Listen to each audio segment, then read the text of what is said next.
talking about more additions and subtractions, there hasn't been a whole lot with South Carolina compared to most teams across the country. You mentioned the tight end position with Nicholas Harbor, and it brings to mind Jaheim Bell. He leaves. He goes to Florida State. Just your thoughts about, looking at all the dudes that had decisions to make, whether that's transfer portal, whether you were surprised about the Jaheim Bell decision, NFL draft guys. You got Devontae Reed. You got guys like Cam Smith. Obviously, he's moving on to the NFL draft. What's interesting, Chris, about some of your projections toward this past season, you had South Carolina nailed at 8-4 in the regular season. Of course, they had a thrilling Gator Bowl against Notre Dame, came up short at the end, but 8-4 in the regular season. And, you were looking at, let's bring in Spencer Rattler. If he has a big year, it's a big year for us too. And he moves on to the NFL draft, and you almost cut it, on the positive side in both regards, in regards to having an uptick in terms of the win total, but also keeping Spencer Rattler around. Yeah, Mark, that's the beautiful thing and why we love college football so much is because we spend months on months making these projections and predictions and saying different things. And it's funny how hindsight is so 2020, right? You look back on a season, you're like, how wrong was I? Like it never works out the way you think it's going to, but that's what makes it so beautiful and so much fun. And yeah, I mean, certainly, I never would have predicted that Spencer Rattler would be back. I thought if you'd have told me again over the summer that, hey, the Gamecocks are going to win 8 games, I would have assumed he played really, really good football and he'd be headed to the NFL, maybe a second or third round draft pick. But come to find out, 10 of 12 games, he really wasn't all that great. The offense was stagnant. And, of course, the final 2 games really salvaged the season, Mark. I mean, I think you and I can both agree. That completely changed the narrative of what year 2 of Shane Beamer was. In regards to the transfer portal guys leaving for the NFL, of course, the biggest additions, I know we were just talking recruiting, but the biggest wins in quote-unquote recruiting for Shane Beamer was getting Spencer Rattler and Juice Wells to return for 2023. I mean, those were the biggest free agent pickups, however you want to label it, right? Getting those guys back, it automatically changes the outlook of year 3 of Shane Beamer, and now we're talking about, Mark, getting the Gamecocks, who I think if those guys would have left, still would have been a decent team, but I think a fringe bowl team. Now, Mark, I think you could argue they're a dark horse in the SEC East, or at least to compete for the SEC East and give Georgia somewhat of a headache. But guys who left out of the portal for the draft guys, I wasn't totally surprised.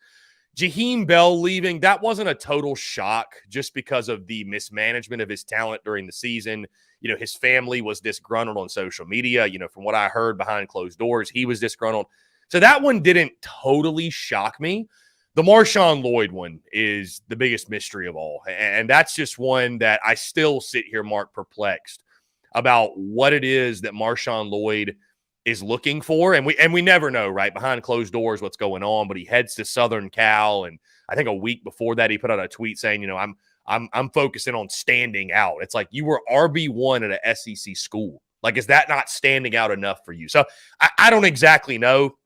Because Marshawn Lloyd, by all accounts, was a guy that loved being a Gamecock, loved being at the University of South Carolina. And I think that's one that just really hit people out of nowhere. So, the transfer portal giveth and the transfer portal taketh away. And I think it's just something, Mark, unfortunately, or fortunately, however you look at it, it's the reality of college football, and you have to live with it. And the Gamecocks have been able to hit the portal and be beneficiaries, right? Big pickup by, getting Trey Knox from Arkansas, and they've picked up some other guys at positions in need. Jerron Willis from Ole Miss, the linebacker that I think is going to start immediately for you. So the Marshawn Lloyd one was the one that was really shocking. Also, Jordan Birch going to Oregon.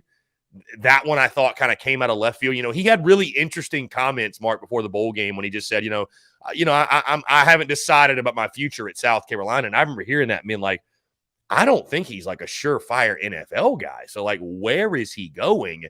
And little did we know at that point that it was the Oregon Ducks. So I think that's one of the frustrating things, Mark. I think fans, listen, I'm someone, I fully accepted what it is now, college football. It's more of a business than it's ever been. NIL's a reality. Transfer portal's a reality. And I'm for both those things, by the way. I support both those things. But, I don't think fans will ever get used to, and I don't know that I'll ever get used to, like when your star players are up and leaving. I think what sucks the most, Mark, is that these players release these very vague statements, and you'll just never know the real reasons behind why guys are leaving, right? In the pros, we understand, he got this contract, he's going to this organization. I feel like in college, we're just sort of left in the dark. You know what I mean? That's just the unfortunate reality. And I think that's just something you got to accept. And you have to just, at the end of the day, trust Shane Beamer and trust your coaching staff that at the end of the day, they will put together the best possible roster. So, I mean, the biggest win of all, again, you get Spencer Rattler, you get Juice Wells, they're returning, and those were the key pieces. Everything else is just kind of a nice to have. Those were the have to have for the 2023 season.